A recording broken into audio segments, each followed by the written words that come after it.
Salutare lume, sunt Ștefan de la Extreme Gaming BC și astăzi facem un review la Colorblind. Să ne apucăm de jucat. Single player. Hai să facem primele nivele, că alea-s cele mai ușoare și nu trebuie să-mi fut creierii cu el.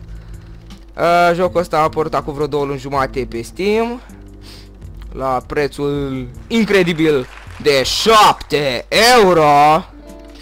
Și acum încercăm să facem un nivel un pic mai complicat decât primul. Acest joc a fost considerat de mult unul din cele mai bune puzzle platformer-uri din ultimii ani. Jocul nu este disponibil pe alte console. Shit, am apăsat. Fuck.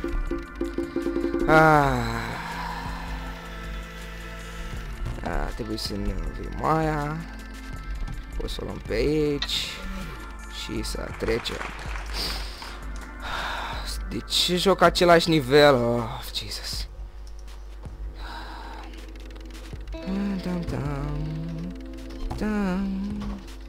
Backflip all the way.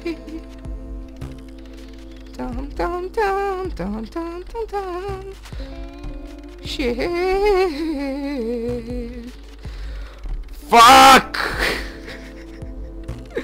Te enervezi foarte ușor la jocul ăsta. No! Așa! No! Am căzut! Shit! Jocul ăsta își bate joc de mine.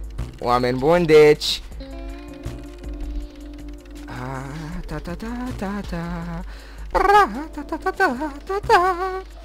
știu că am o voce de prima donă și mi-apare că Bogdan se joacă Binding of Isaac, dar eu sunt calculatorul lui Bogdan, așa că nu știu cum asta este posibil. Da, stai că el pe celălalt calculator. Mă rog, și acum mai fac probabil nivelul ăsta și mă duc. Cine vrea să-și cumpere jocul ăsta, eu îl recomand. Shit. Am greșit. Hop.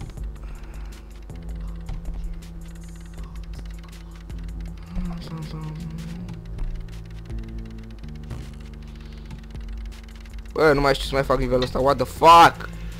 What the fuck?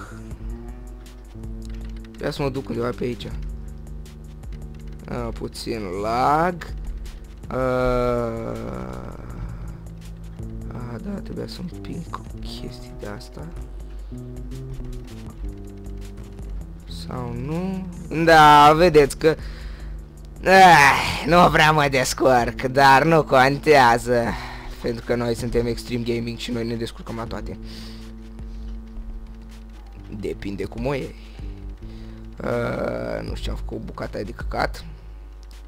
O căcat verde. Shit! Cum spuneam, e foarte ușor să te enervezi la acest joc. Mai mult lag.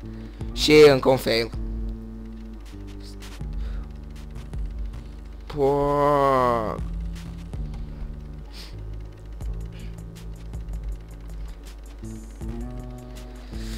Shit!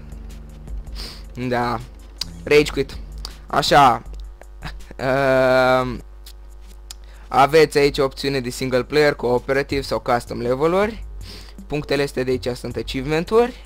Am 2, destul de greu să le faci. Aveți replay-uri, level editor, aveți leaderboards-uri, dacă vreți să vă uitați cât de câși sunteți. Opțiuni, mă rog, save changes și chestia asta foarte șmecheră. Aici ai medaliile.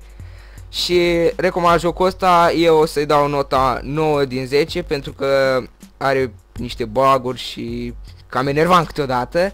Dar asta a fost pentru astăzi. Eu sunt Ștefan de la Extreme Gaming BC și pa!